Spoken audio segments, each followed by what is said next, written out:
Guruji, why do you emphasize on releasing depressions alone?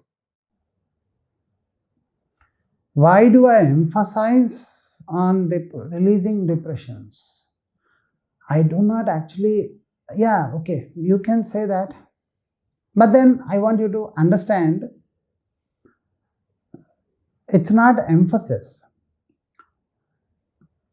See, a child, when he or she is born, they have this natural exuberance of confidence, of high self worth, of growth, of high possibility, curiosity, and they think everything is possible and stuff like that. They exuberate, they have an absolute unconditional exuberance of that liveliness. They jump all day. If you jump like a child, maybe a 2 or 3 4 year old child, if you jump for half an hour, you'll get tired. The child keeps jumping till the end of the day, and still he or she, we need to say, now sleep. Where do you think they get that enormous energy? If you observe, because they do not have any mental, emotional obstacles. So, what happens is, for example, every child has an intrinsic belief to be successful, but what happens, as an example, the child goes to a shopping mall or somewhere and they say, Papa, I want this toy. I want this toy.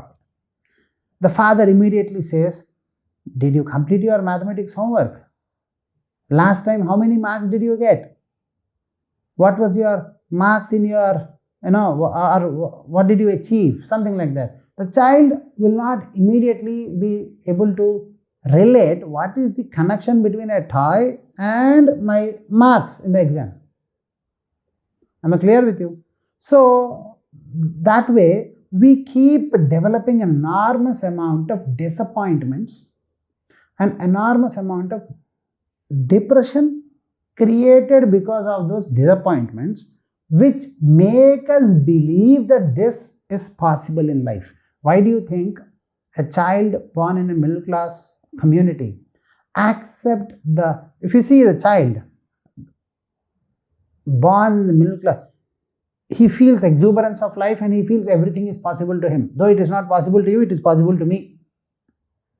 That is what the exuberance they have. Yes or no? Now, why do you think that they have that kind of exuberance? That's because they are fully focused on their own self-awareness. They are absolutely aware of the self. They don't bother what is happening to you. That is the reason why, if you see, you take a chocolate from me, I will cry. But if I take a chocolate from you, you should not cry. That's what the child actually has this. You understand? Yes. Because they're totally self-aware. They're obsessed about their self. And so everything is possible. Now you slowly make the child realize that this can happen, this cannot happen, and you try to connect one thing to the other thing and always try to make the child feel short, small, and limited. Now, this kind of depression or this kind of disappointments, they keep building and we cannot fight. If you see, a husband comes from the office and immediately asks his wife a cup of tea. And the wife says, when was the last time you bought me a sari? So no cup of tea. Huge fight erupts. Yes or no? But the same thing, Papa, I want this toy. What marks did you get in your last examination? No connection. But then, now I can't shout. Mummy can shout. I can't shout because I'm limited. I'm small. I'm limited. This kind of so many experiences build up.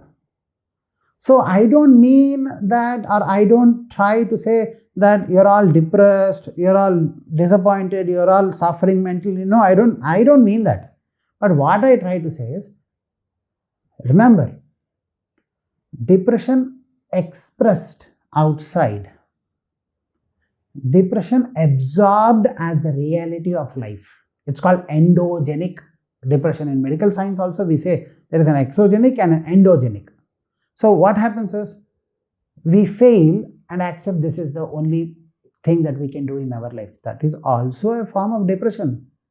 Are you able to understand? We are all born to succeed because we are designed to be successful.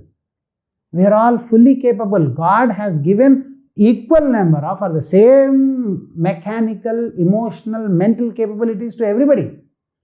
Everybody utilizes them to the extent or to the possibility of their own mind conditioning. So I don't mean that you're all depressed or disappointed, but what I mean is, by removing a small or many obstacles or depressions and disappointments that you previously had experienced unknowingly and knowingly in your life, you free up a lot of mental space. And when you free up a lot of mental space, automatically, remember, removing darkness itself is light, because there is nothing called as light. Even in a dark room, if you remove the concept of darkness, there is already ultraviolet rays there. You can see. That is the reason why night vision goggles work. So you have to understand, removing the concept of darkness is itself light. In the same fashion, removing the concept of scarcity itself is abundance.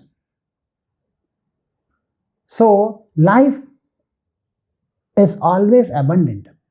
Mind is always scarcity oriented because it listens more to the surroundings.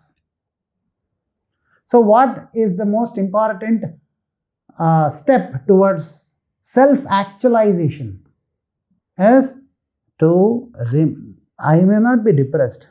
In India, we have this mentality. Anytime we talk about depression or anytime we talk about disappointment, people feel as if, am I a psychic or a mad person? I am not.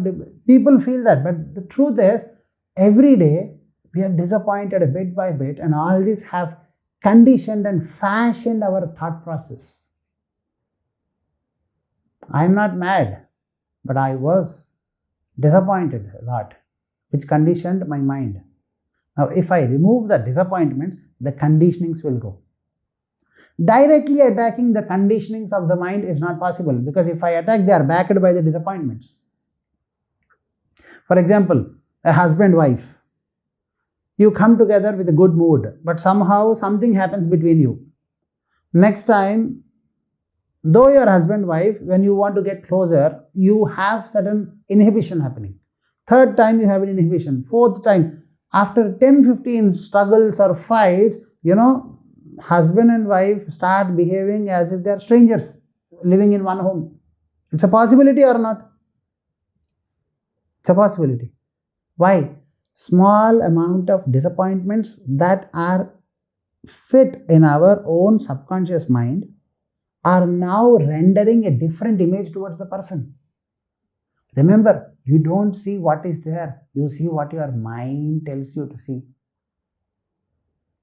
So, removing your disappointments and depressions in life is very important to actually self-actualize, to manifest abundance and to grow in your life.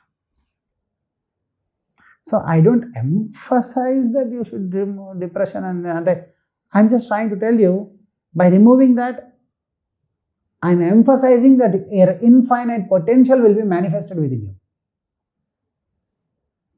you. Jai Guru Datta.